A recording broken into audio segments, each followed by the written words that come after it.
It was a chilly morning on September 15th, 2007. A sheep farmer named Gregorio Yaruri sat on his porch, sipping a mug of coffee and looking at the distant mountain peaks that surrounded his hometown of Carancas, a small village in southern Peru. It was silent except for the sheep bleating in the pasture. Then Gregorio heard a low sound, like a hum. At first, the noise was faint, and it sounded like it was coming from miles away. Then the hum grew louder, and the coffee in his mug started to vibrate. A moment later, pebbles on the ground surrounding his porch began to shake as the hum turned into a roar. Alarmed, Gregorio set down his mug and leaped down into the yard. He looked around, trying to figure out if the noise was human-made or maybe an earthquake. He covered his ears as the hum roared to a deafening scream. Then he spotted something small and orange streaking through the sky.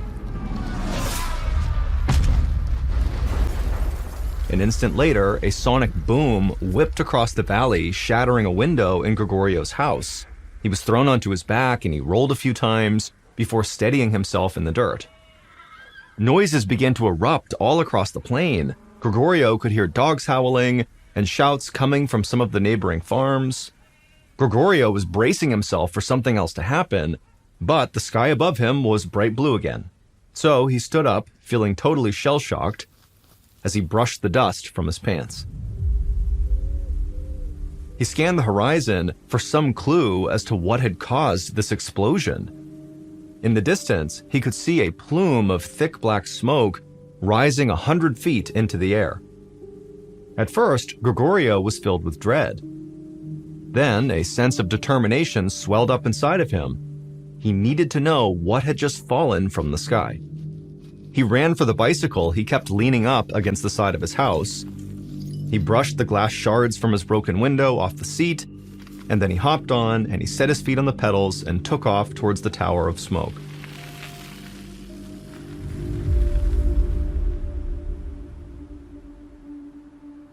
As Gregorio neared the site of impact, the smell of rotten eggs stung the inside of his nostrils. He pulled over just long enough to grab his bandana out of his back pocket and tie it around his face to block the smell. About 100 feet from the tower of smoke, he noticed red dust covering the ground. The closer he got, the thicker the blanket of dust seemed to be. When he finally reached the base of the smoke plume, he rubbed the dust with his feet. It appeared to be clay that had been kicked up by the crash. The smoke was so thick, he still couldn't tell what had impacted the ground. But whatever it was, it had created what appeared to be a huge crater in the ground. The column of smoke was emerging from a hole about 50 feet across. It really looked like someone had just detonated a bomb there. A few minutes later, the smoke started thinning out, and Gregorio could finally see into this crater. He walked up to the edge, and his eyes widened from a combination of fear and wonder. The crater was filled with a dark green liquid. The liquid had a consistency somewhere between maybe water and sludge, and it was bubbling as if it was simmering. Gregorio pinched his nose through the bandana. The egg smell coming off of this crater was so strong that he felt sick to his stomach. He walked around the perimeter of the crater, kicking at the shards of clay and jagged rock that littered the ground. It looked like someone had smashed a huge vase to pieces. Gregorio scanned the horizon. It seemed like he was the only person who'd come to investigate this plume of smoke. He figured the neighboring farmers must be worried that whatever crashed into the ground was a bad omen. A lot of his neighbors still believed in ancient spirits. But after a while, it struck Gregorio as kind of odd that not even an emergency vehicle had come out to survey the scene. Something had just shot out of the sky and smashed into the earth. It felt like that was the kind of thing police would want to know about. But Gregorio knew help would not be coming from his village. Only about 250 people lived in Carancas, so it didn't have its own police force. The authorities were located in the nearby town of Desaguadero, which was about 7 miles up the road. Gregorio wasn't sure if the folks in Desaguadero would be able to see the smoke plume from there. If they couldn't, he worried that the authorities might not even know this happened. Gregorio jumped back on his bicycle and pedaled to the house of a neighbor who owned a motorcycle that Gregorio knew he'd be able to borrow. It was going to be up to him to raise the alarm, and he had to get out there fast.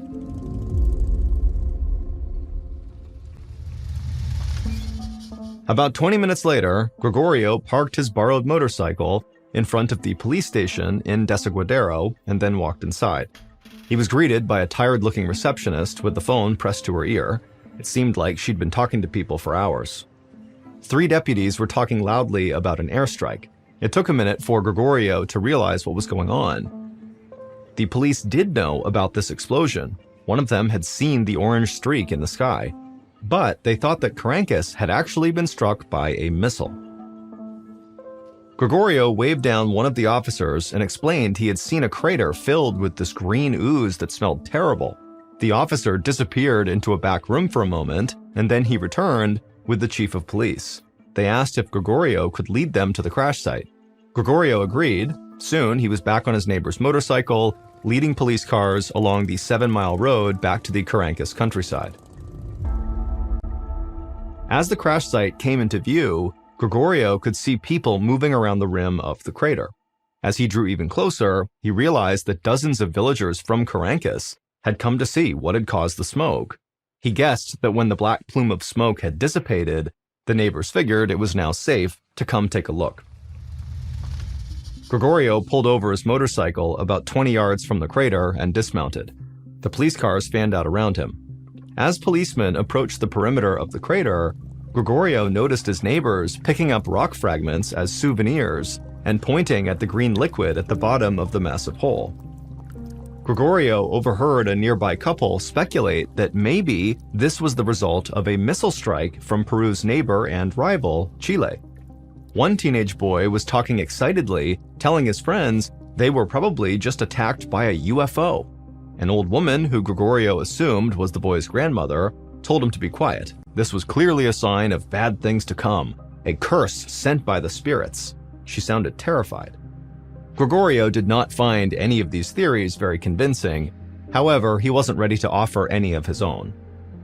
But the strange explosion had him just as curious as his neighbors. He picked up a shard of deep red rock near his feet and slipped it into his coat pocket, just as another car pulled onto the scene.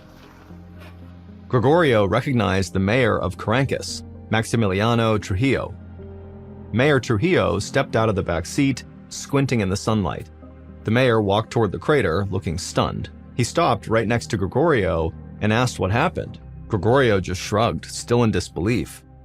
Straight ahead of them, a pile of black rocks were smoking at the edge of the crater. The mayor's eyes widened when he saw them, and he began walking toward the crater to get a better look. By late afternoon, hundreds of people had gathered at the crash site. Gregorio stood near the front of the crowd, hoping that if he stuck around long enough, the police might announce what had caused this explosion. As the sun started to set, the smell of rotten eggs returned. It was faint, but pungent. Gregorio's eyes began to water.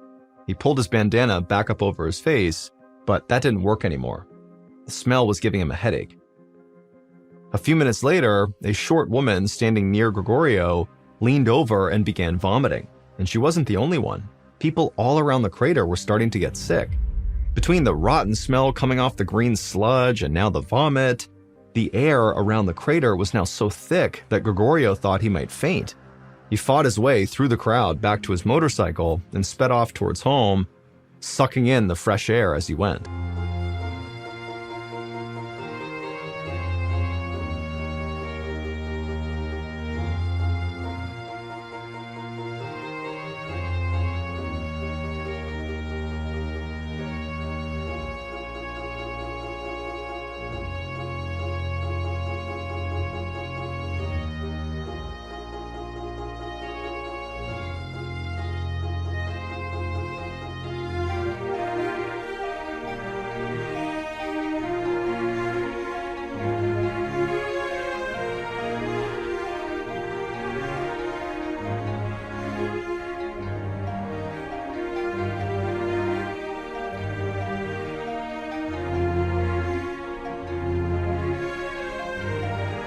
When he walked through his front door, his phone was ringing. It was his son, who had moved about 6 hours away for a job after he had graduated school. As Gregorio told him about the afternoon's excitement, he took the rock out of his pocket and he laid it on the kitchen table. He began to describe its deep red color, but his son cut him off. He begged Gregorio not to touch it. If Carancas was attacked by a missile, then this red rock could very likely be radioactive. Gregorio remembered the people getting sick at the crater. He felt a surge of anxiety, and he covered the rock with a dish towel. If his son was right, half the town was now vulnerable, and Gregorio spent more time at the crater than anyone else. Panicked, he hung up on his son and ran outside to hose himself off. He didn't know how much it would help, but he had to do something. He spent the rest of the evening feeling totally anxious, until finally he managed to fall asleep.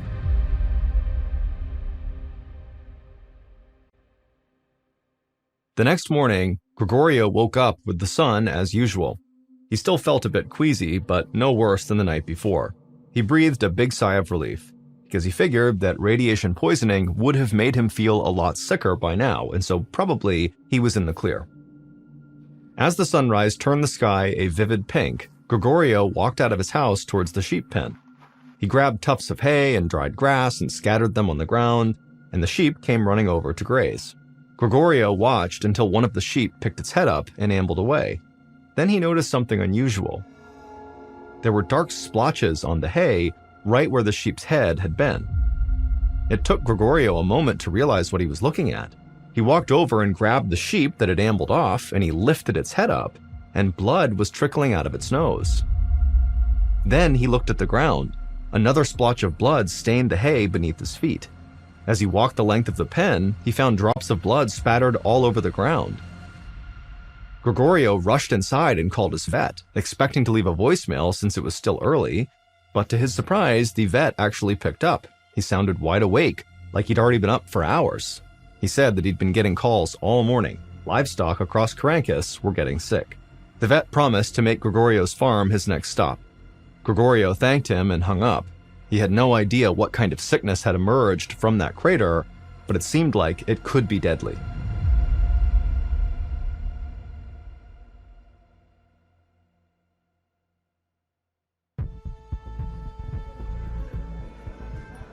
A few days after the crash, Mayor Trujillo walked between rooms at a health clinic. Every exam table had been turned into a makeshift hospital bed. More than 200 people who visited the crash site had flooded the hospital in Desaguadero. They were all sick with migraine headaches, and they were vomiting. The hospital got so overwhelmed with patients, they diverted people to smaller health clinics throughout the city, which were now acting as satellite operations. Mayor Trujillo had called the Red Cross to help administer care in these satellite clinics, but now even the clinics were completely full. The smell inside the packed clinic was terrible. People were retching and crying. To the mayor, it felt like he was walking through a war zone. Thankfully, he'd received confirmation that morning from the authorities in Lima, the capital of Peru, that Carancas had not been attacked by a missile. In fact, scientists said that the crater had been caused by a meteorite. Mayor Trujillo was relieved that they were not under attack, but a mystery remained. Nobody knew why people were now getting sick. Meteorites had never been known to have that kind of effect. Specialists were flying out from Lima to investigate further. Mayor Trujillo moved through the crowd of patients in the waiting room, trying his best to reassure them. He stopped by a Red Cross doctor who was tending to a small elderly woman on a folding chair. The mayor greeted the old woman and then thanked the doctor for traveling all this way to Desaguadero. The doctor stood upright, looking tired but hopeful. He explained that all the patients' blood work was coming back normal. He didn't know why they were sick, but judging from their symptoms, he said everyone should make a full recovery in a few days. Trujillo smiled with relief, but the old woman hissed and called the doctor a liar. Many of the patients around her nodded in agreement, eyeing the doctor like he was in on some big conspiracy. He heard them muttering about evil spirits causing this disaster. Trujillo knew that many villagers believed the meteorite was a curse from the ancient spirits, and because of that, many had refused to listen to the Red Cross doctors and aid workers. To Trujillo, this was the problem with people of the Carancas region. Outsiders never came to the area, so many of the villagers didn't trust them. Trujillo knew that Carancas was not cursed. He just needed to find a way to get his people to listen. Then an idea struck. maybe he could get them to believe the science with the help of someone who could appease the spirits. Trujillo left the health clinic, climbed into his car, and drove the 7 miles to Carancas. The small village, nestled in the shadows of snow-capped mountains, was eerily quiet and deserted. As the mayor slowly drove through the narrow and winding streets, he could see people peering out their windows. Normally, they'd come outside to wave hello, but now it seemed like they were terrified of leaving their homes. A few minutes later, Trujillo pulled up to a small adobe house with a thatched roof. It belonged to the local shaman, a man the mayor had long respected for his wisdom. Everybody in town trusted the shaman, and Trujillo hoped he could bring some calm to the community. Trujillo stepped out of his car, and he was pleased to see that the shaman came out of his house to greet him. Trujillo explained the situation to the shaman, and the shaman nodded thoughtfully, and he agreed that the meteorite was not a curse, although it had disrupted balance in the land. And so he said he was happy to do his part to restore the natural order of things. Trujillo smiled and shook the shaman's hand. He promised he'd be in touch soon, and then Mayor Trujillo headed back to his car. With the shaman's help, he was sure he could get the townspeople to listen to him and restore order in the town. Meanwhile, thousands of miles away in Montreal, Canada, a professor named Peter Schultz was standing in line at a coffee shop scrolling through the news app on his phone. He taught Earth, Environmental, and Planetary Sciences at Brown University in Rhode Island, but he was in Montreal for a conference on craters made by meteorites and other space objects. He was fascinated by the articles about the meteorite strike in southern Peru, and not just because he found meteorites in general interesting. This one stuck out because it made no sense. The reports said that Carancas was struck by a chondrite meteorite, the most common type of meteorite, but also the most fragile. A chondrite meteorite is a type of rock that comes from asteroids. They're made up of small grains of minerals that have not been melted or changed much since they formed billions of years ago. Chondrites are so porous that they crack and burn up in Earth's atmosphere before they can hit the ground. To Peter, it seemed impossible that one of these chondrite meteorites could hit the Earth with enough force to create this massive crater. Stranger still, he had read that more than 200 people who visited the crash site had ended up in the hospital. Meteorites should not be making people sick. Peter thought there had to be more to the story than met the eye. Peter turned his phone to silent and spent the rest of the afternoon in back-to-back lectures at his conference. He finally left around dusk. As he walked to dinner, he noticed his voicemail was full of inquiries from different reporters and news outlets, hoping for a comment from him on how a meteorite could cause such a widespread sickness. But Peter had to tell these reporters the truth. He did not have answers, but he wanted to get them, and the only way to do it was to head to Peru and see the crater for himself. A few days later, Mayor Trujillo stood in the very crowded community center in Desaguadero. He had needed a huge space to hold this town hall meeting, and Carancas didn't really have a building that could accommodate this size crowd. Even this community center was packed with almost every single person from Carancas in attendance. The mayor shivered, but not because he was cold. He knew that the government scientists had discovered something that would have a profound impact on everyone in this area, and not just for those who had gotten sick at the crater. As Trujillo stood there waiting, he spotted Gregorio Yaruri sitting in the back. He was grateful to him for his role in alerting the authorities, and was happy to see that Gregorio looked healthy.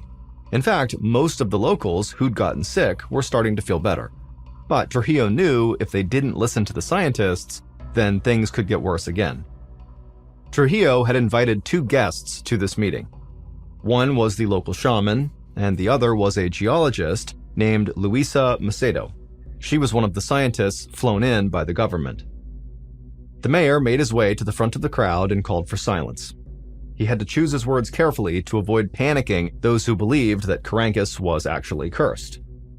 He cleared his throat and announced that, yes, something had fallen from the sky, but it had been a meteorite from outer space.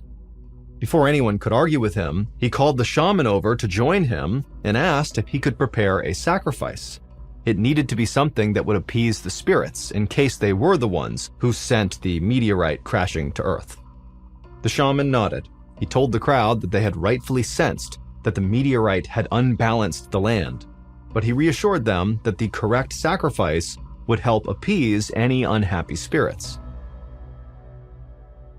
He promised he would sacrifice a llama fetus at the crater as soon as possible, which should be enough to restore harmony to the area. Several of the older women present smiled, but Mayor Trujillo was still tense. Now came the hard part, getting them to accept the scientists' findings without panicking. He introduced Luisa, the government geologist. The hall erupted in whispers. Trujillo told the villagers to calm down, that Luisa was from southern Peru just like they were. That's why he'd asked her to speak. Everyone seemed to accept this, since a regional scientist seemed a little more trustworthy. The crowd settled down a bit, and then Luisa smiled and she held up a large cardboard chart she'd made showing data on the local water table. Trujillo held his breath, worried she was making things more complicated. Instead, the crowd pushed in to get a better look at what she had. Luisa explained that she and her team weren't totally sure what was making so many people and livestock sick, but they had a strong theory. The day that she and her team had arrived in town, they'd gone to the crash site and collected samples from different parts of the area. They also tested the groundwater at the bottom of the crater. Mayor Trujillo saw Luisa hesitate for a moment and then continue. She said that her team found that the water contained dangerous levels of arsenic, a deadly poison. The crowd erupted in murmurs of alarm. As Trujillo looked around the room, he wasn't surprised by everyone's reaction. When he first heard Luisa's theory, he'd been stunned too, but he needed the crowd to listen. Their lives depended on what Luisa had to say. Trujillo raised his hands and called for order, and after a few seconds, the townspeople did quiet down, and he told them to continue to listen to Luisa. Luisa nodded and then explained that when the meteorite hit Carancas, the shockwave caused the groundwater to heat up and vaporize. This caused the air to fill with a fine mist of arsenic vapor. Everyone who had gone to see the crater got sick because they had inhaled that vapor. After hearing what she had to say, the crowd became agitated again and started shouting questions. Mayor Trujillo saw Gregorio in the back, trying to be heard, and so Trujillo demanded everyone be quiet, and he pointed at Gregorio and asked him to speak. Gregorio, the sheep farmer, stood up and politely asked Luisa if that meant their drinking water was contaminated too. Luisa stayed silent for a moment. Trujillo could tell she was carefully thinking about what to say next. Finally, she nodded and said that although they did need to do more testing, it was very likely. In fact, most likely, their water supply had been contaminated for years, making the people less healthy and more vulnerable to deadly diseases like cancer, heart disease, and diabetes. And so until they knew for sure, Luisa advised the crowd to just drink bottled water. Gregorio was alarmed by what he heard, but he thanked her and sat down. Everyone else seemed totally stunned into silence by Luisa's explanation. First the meteor hit, making people sick. Now they learned their water was contaminated all along. Trujillo knew it was frightening, but at least they knew what they were dealing with. After answering more questions, Luisa wrapped up her remarks and walked off the stage. But as she headed toward him, Mayor Trujillo noticed that the scientist looked anxious. He pulled her aside and asked if everything was okay. Luisa shook her head and told him that something still didn't make sense. She was confident that the sickness had been caused by arsenic gas from the meteorite impact, but she had not actually proven that. No scientists had detected arsenic in the air around the crater. That was a theory. In fact, she didn't understand how the meteorite could have gotten hot enough to create this toxic arsenic vapor. Luisa explained that meteorites are usually freezing when they impact Earth, even though they may look like they're on fire.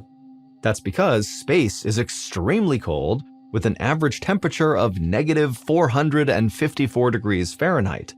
The friction caused by entering Earth's atmosphere would have heated it up a little bit, but not enough to boil water and turn it into a mist. Mayor Trujillo frowned. He now realized that even Luisa wasn't sure that her arsenic theory was right. And if she was wrong, then something else had made his people sick. Trujillo was troubled. But he had a more immediate challenge, making sure the local drinking water was safe. It was up to the scientists to figure out whether arsenic vapor or something else had caused the mass sickness. Until they figured it out, Trujillo knew he would not sleep well.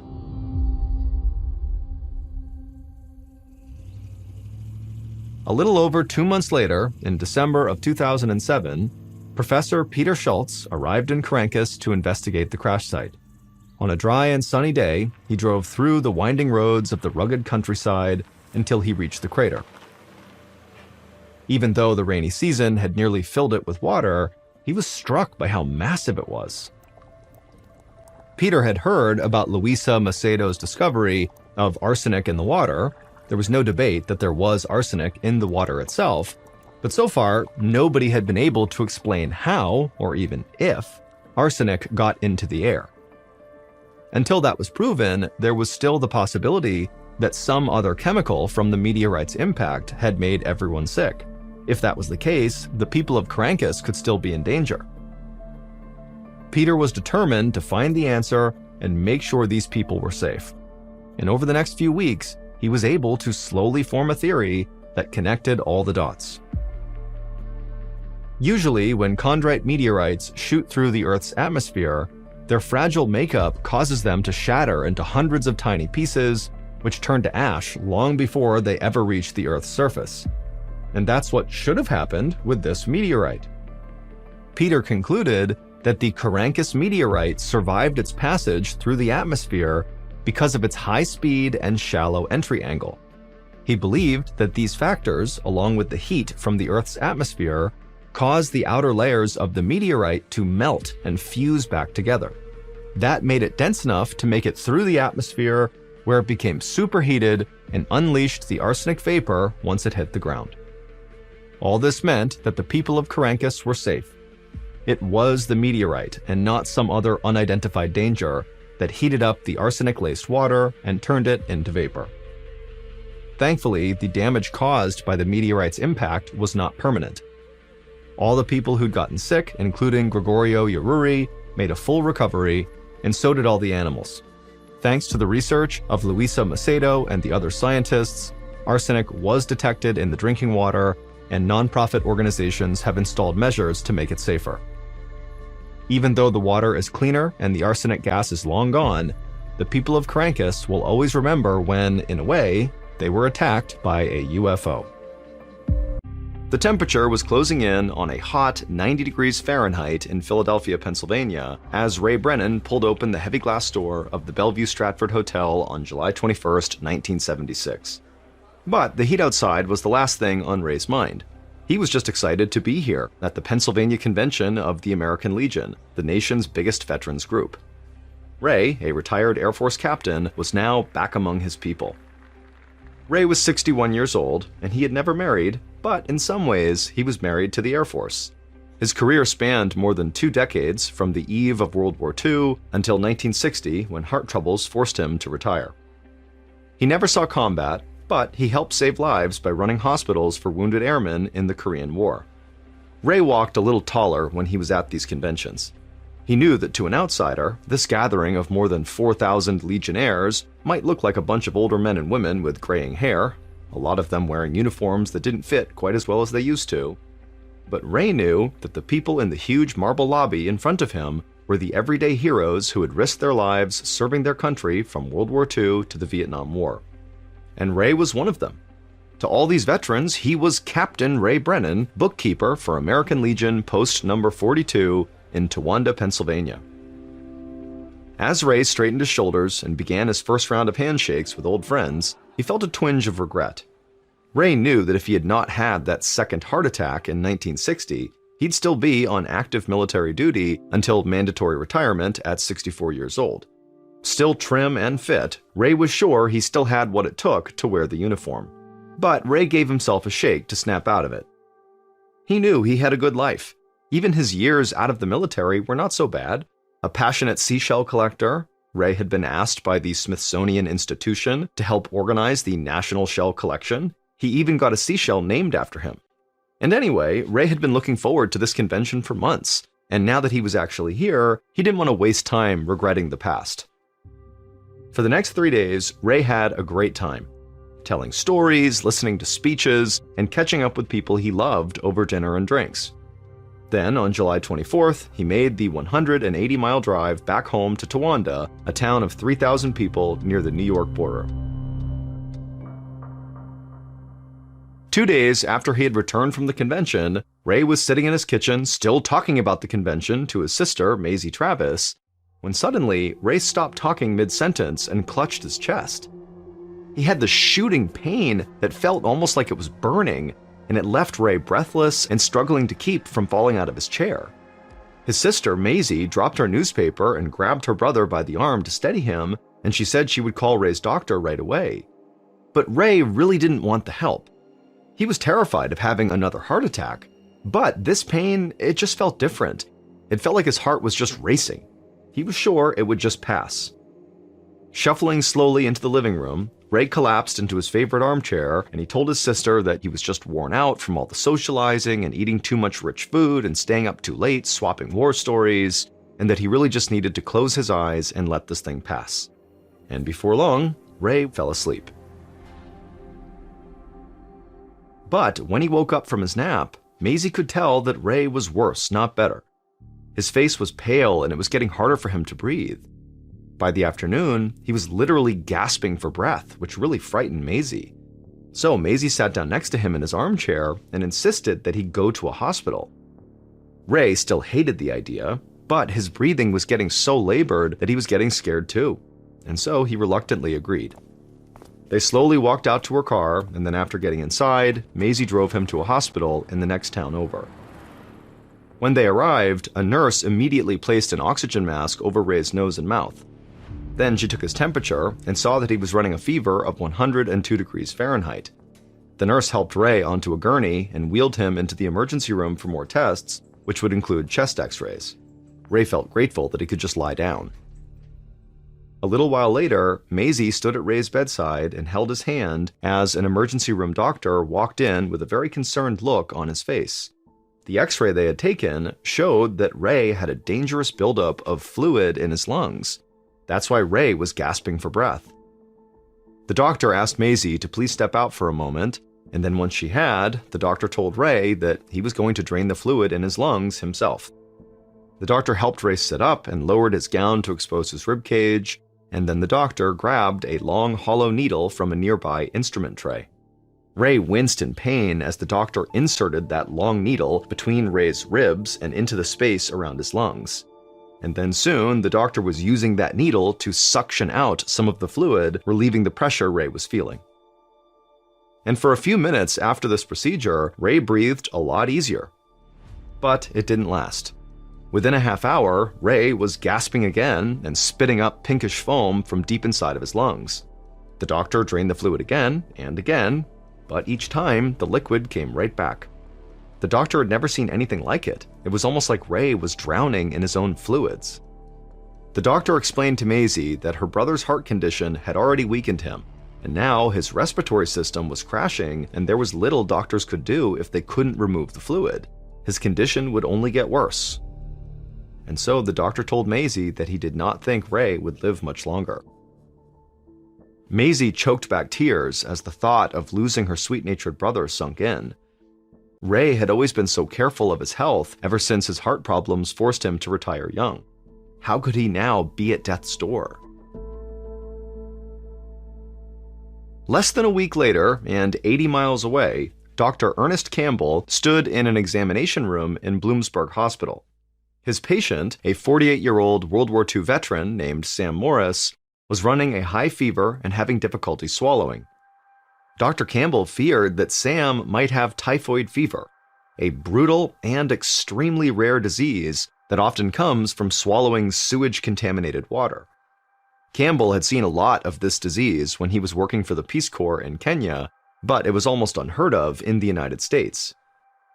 The doctor asked Sam what he'd been doing prior to getting sick, and Sam would say that he had attended a convention in Philadelphia, and while he was there, he suffered a terrible headache and decided to come home early. As he spoke, Sam mentioned that 2 other veterans who'd attended the same convention had also been admitted to Bloomsburg Hospital. In fact, he'd seen one of them being wheeled past his room. Maybe they should be checked out too, Sam suggested. Dr. Campbell paused for a moment, wondering if there might be a link between the 3 men's illnesses. After he finished examining Sam, the doctor looked up the other 2 veterans.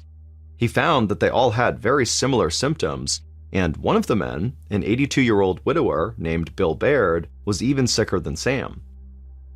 It was all but impossible for all 3 men to have typhoid fever. Campbell knew something else, maybe something doctors had never even seen before, was preying on these men. Dr. Campbell consulted with the other men's doctors and ordered the same tests for all 3 veterans. The lab promised they would get the results back as soon as possible. But before the results came back, the elderly veteran, Bill, got worse. No matter what Dr. Campbell tried, Bill's lungs kept filling up with bloody foam. Dr. Campbell felt powerless as he watched his patient's life drain away. And then early on the morning of Friday, July 30th, Bill died. He'd only been in the hospital for a couple of days. Later that day, Dr. Campbell was back in his office, trying to figure out how to treat the 2 remaining veterans in his care.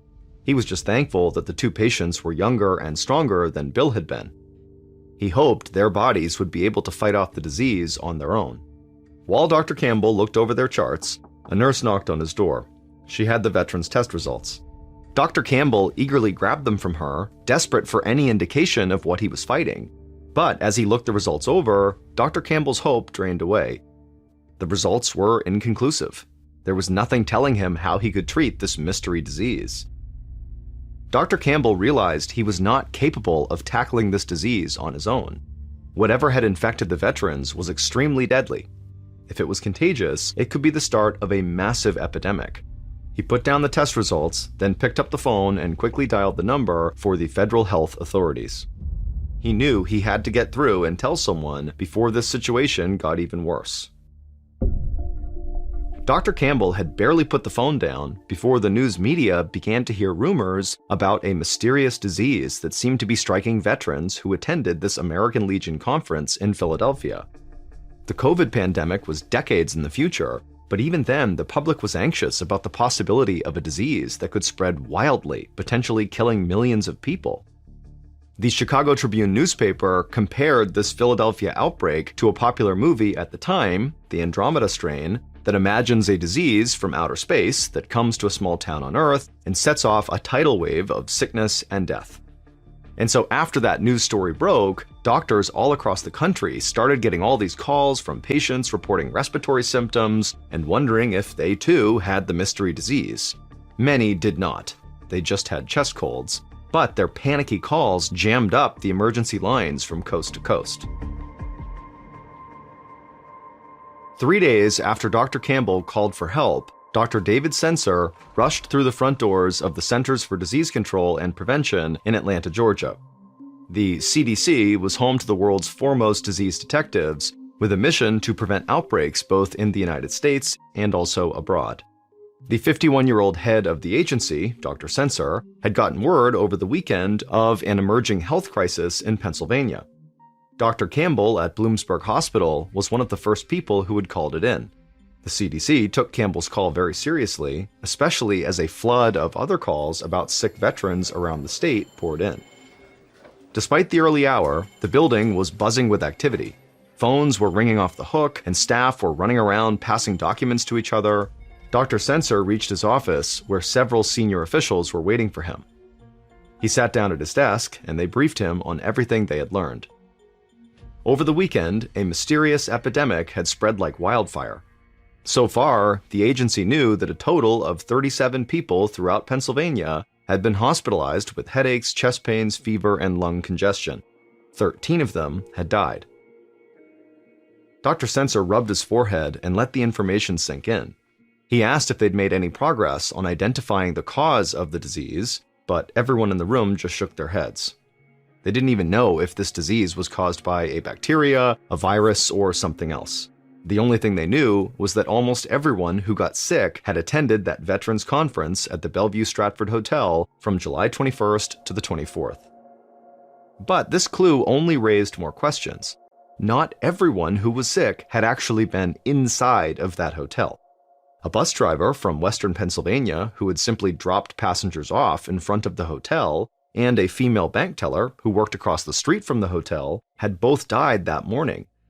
Neither of them had entered the hotel or participated in the conference, but they both shared the exact same symptoms as the veterans. Dr. Sensor frowned. He knew there was no way this was a coincidence. If other people had contracted the disease by just being near this hotel, it meant that whatever was infecting people was highly contagious. An outbreak like this could be catastrophic. His thoughts of a worst-case scenario were interrupted when another health officer walked into his office. This officer had just talked to a representative from the veterans group that had hosted this now infamous convention. Another man had apparently just died. Now, 14 people were dead from this mystery illness. The officer handed Dr. Sensor several autopsy reports, and as he read them, Dr. Sensor's face drained of color. The reports described the victim's lungs as being covered in a thick, bacteria-filled layer that looked like Brillo pads. This layer prevented some antibiotics from penetrating the lungs, which made it very difficult to treat this infection. And so, with medicine basically unable to help fight this disease, the victim's only slim hope was for their own bodies to somehow overcome the attack on their own. Dr. Sensor looked up at all the people gathered in his office, and he wasted no time telling them what to do. They had to get a team of scientists to Philadelphia as soon as possible and find out what was killing so many people. That evening, one of the CDC's senior investigators, a 32-year-old man named Dr. Fraser, broke through a gauntlet of reporters posted in front of the CDC headquarters. They shouted questions at him, but Dr. Fraser kept his head down and walked past all of them. He didn't have any answers yet, and he didn't want to give out any wrong information, but he hoped that would change soon. Dr. Fraser was going to lead 20 members of the CDC's Epidemic Intelligence Service to investigate this outbreak. This would be one of the most intensive searches for the cause of a mass outbreak in world history. Whatever the disease was, it was moving fast. In the few hours since Dr. Sensor had ordered Dr. Fraser to assemble a team, 10 more people had died and 39 more were seriously ill. Dr. Fraser met Dr. Sensor in a quickly assembled war room filled with photos and maps of the area and victims, nearly all of them being military veterans. After Dr. Sensor gave him an update, Dr. Fraser outlined his plan for the investigation. He would lead one team in Philadelphia, collecting samples from the hotel, while another team would travel throughout Pennsylvania, interviewing patients who had been hospitalized with this disease.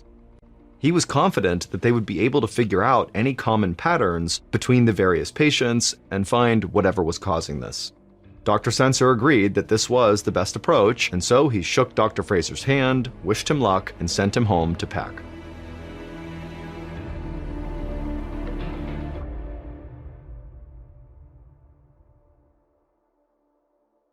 The next day, Dr. Fraser and his team of investigators wore gloves and protective masks as they entered the grand lobby of the Bellevue Stratford Hotel.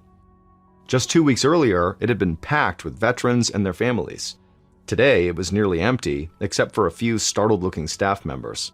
Dr. Fraser figured that nobody wanted to stay at this hotel until the cause of the outbreak was identified.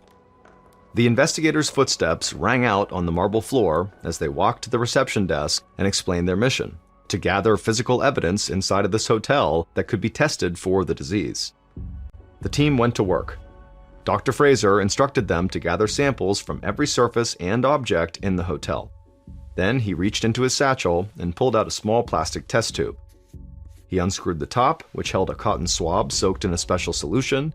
He carefully rubbed the swab on the reception desk and then placed it back into the test tube and labeled it. He wasn't going to overlook anything. Throughout the lobby, the EIS investigators were doing the same thing. One of them was on his hands and knees, painstakingly swabbing different sections of carpet. Another woman pulled off air conditioning grates to check the vents. Once they were done in the lobby, Dr. Fraser and his team went through every location in the hotel that had been used by the veterans during this convention. They swabbed door handles, elevator buttons, and furniture.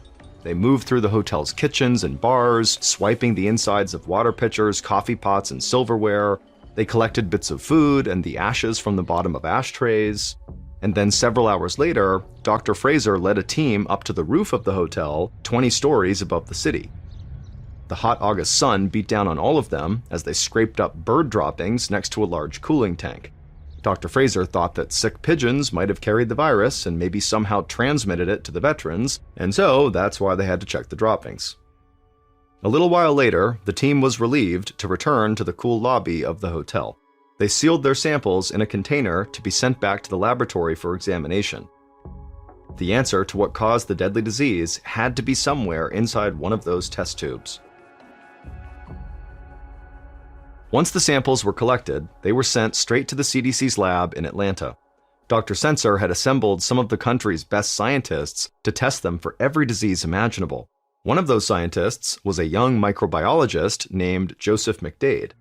Dr. McDade specialized in animal-borne illnesses, and it was his job to test for rare diseases such as Q fever, which could be transmitted from farm animals like goats, sheep, and cattle. So far, there wasn't any evidence that the veterans had interacted with any of those animals, but Dr. Sensor didn't want to take any chances. Unfortunately, Dr. McDade couldn't just look at the samples under a microscope and see if the bacteria that caused Q fever was present. There would be too many other microscopic organisms present. Instead, he had to isolate the bacteria and get a big enough sample to examine. It was an absurdly drawn-out process. First, Dr. McDade had to take lung tissue from someone who died from the mystery disease, inject it into the abdomen of a guinea pig, and then wait for 2 weeks. If the animal developed a fever, that likely meant it had Q fever. Dr. McDade thought Q fever was a long shot, but he agreed with Dr. Sensor that it was important to rule out every possible disease. So he went ahead and started the testing process. And much to his surprise, the guinea pig did come down with a fever, but it came down with it after only 2 days, which meant this disease wasn't Q fever, it was something worse. But when he looked at the samples under the microscope, Dr. McDade saw nothing. Except for a few scattered bacteria, the sample was completely clean. Just to be sure, he repeated the process, testing for other types of bacteria, but nothing showed up. Dr. McDade assumed that whatever was causing the guinea pig's fever was not a bacteria, but figuring out what it really was landed outside of his expertise. And so he passed along his results to Dr. Sensor, hoping someone else could make more sense of it. If they didn't, he wasn't sure how they'd solve the deadly infection. But over the next few weeks, no answer emerged. On August 20th, 1976, so almost 3 weeks after the first cases of this mystery disease were reported, CDC head Dr. Sensor sat in his office in Atlanta. He looked at the inconclusive test results that were spread across his desk. Despite the CDC's best efforts, they weren't any closer to solving this mystery. Dr. Sensor had other teams scour over Dr. McDade's guinea pig's bacteria samples, but nothing out of the ordinary had appeared. David Fraser's samples from the Bellevue Stratford Hotel had also revealed nothing, and they had conducted extensive interviews with patients to check for commonalities, but those interviews had not offered any new clues either. Although they'd been able to rule out certain diseases like typhoid, the plague, and miscellaneous viruses, they were no closer to figuring out what was causing this outbreak. Aside from a few bacteria that naturally occurred in the environment, they had found no evidence of anything unusual. And in the meantime, people kept getting sick. All told, 226 people had been infected by this mystery disease, and the death toll had now climbed to 34. The public was getting more scared by the day. An assistant brought in a stack of newspapers and magazines. Dr. Sensor groaned when he saw the headlines. An article from Time magazine called the disease, quote, "the Philadelphia killer," end quote. The CDC's inability to provide an answer to the terrifying illness only fueled people's fears, and some began to turn to conspiracy theories. Dr. Sensor eyed the thick stack of pink messages on his desk. The CDC had been flooded with calls ever since the investigation began. People from all over the country phoned in with questions, tips, and general panic. Some wondered if it was an attack from a foreign adversary. Even the FBI had called. While there was no sign it was an act of bioterrorism, it couldn't be completely ruled out either, and that made people nervous. Dr. Sensor couldn't blame them. But after launching the largest medical field investigation in its history, they had hit a brick wall. There were no more samples to test, either from the hotel or from sick patients. David Fraser's team in Philadelphia had done everything they could to investigate the outbreak. The only silver lining was that the number of people becoming ill had abruptly stopped, which meant this mystery illness was not transmissible from person to person, and so the general population was not in any danger of a massive pandemic. But Dr. Sensor didn't take much comfort from that. Without knowing what was behind this disease, there'd be no way to stop it if it happened again. Still, he was out of ideas. Dr. Sensor let out a deep breath and picked up the phone to call Dr. Fraser. It was now, unfortunately, time to call off the investigation.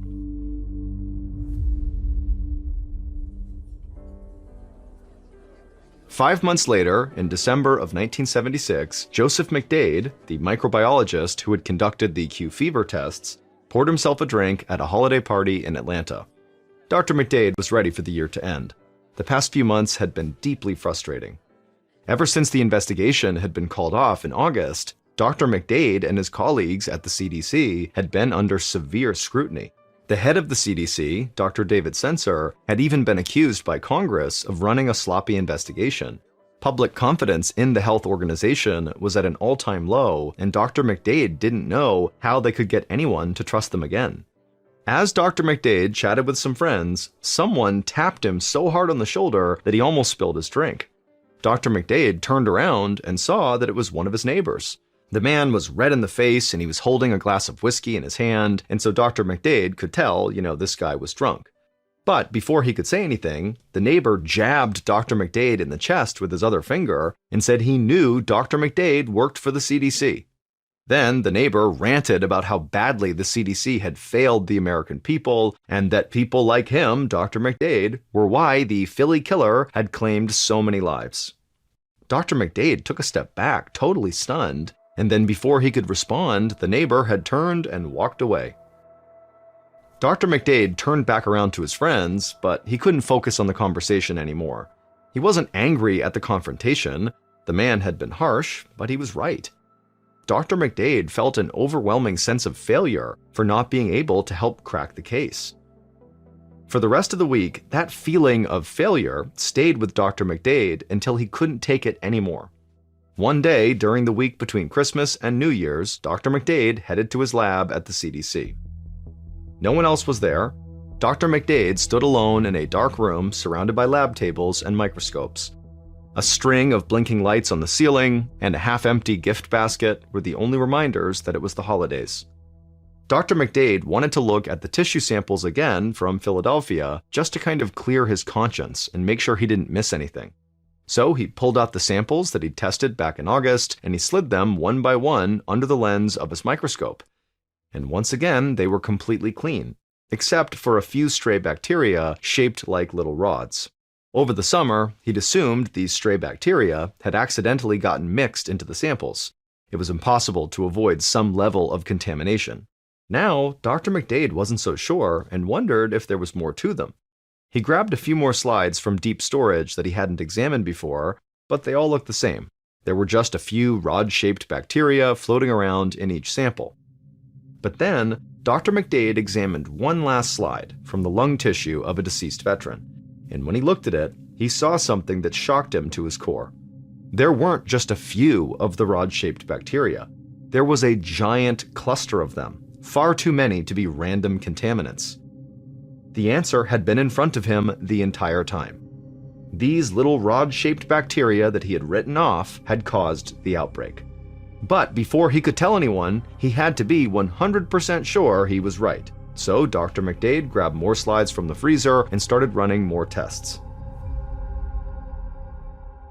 2 weeks later, in January of 1977, Dr. Sensor sat in his office, eager to hear what Joseph McDade had apparently discovered during the holiday break. And Dr. McDade would announce that he had identified the actual organism responsible for the outbreak. He described his findings to Dr. Sensor, who was totally stunned. They had tested for every disease they could think of, but even the CDC's top minds could never have guessed it would be something like this. Dr. Sensor agreed that Dr. McDade's discovery was a significant breakthrough, But they needed to gather more samples from the Bellevue Stratford Hotel just to be certain. And so, a few days later, Dr. Sensor sent out one more team of medical detectives to Philadelphia. And during this search, the crew went straight to the roof of the hotel, and there they took a sample from a very specific area. And there, on a cold winter day 6 months after it first started, the mystery was finally solved. The Veterans Convention had taken place in July, a hot and sticky month in Philadelphia. The hotel's cooling system ran full blast for the 3 days of the convention. The cooling towers up on the roof were old and hadn't been maintained recently, allowing the water inside that was used for air conditioning to grow warm and stagnant. It had created the perfect environment for new bacteria to thrive, in a thin coating of slime commonly known as pond scum. Normally, the bacteria in pond scum doesn't make people sick, because people don't inhale it. That's why you can usually swim in lakes, ponds, and other freshwater sources without coming down with this particular deadly disease. It's only deadly if it becomes aerosolized, which means being turned into a spray. And in the summer of 1976, that's exactly what happened.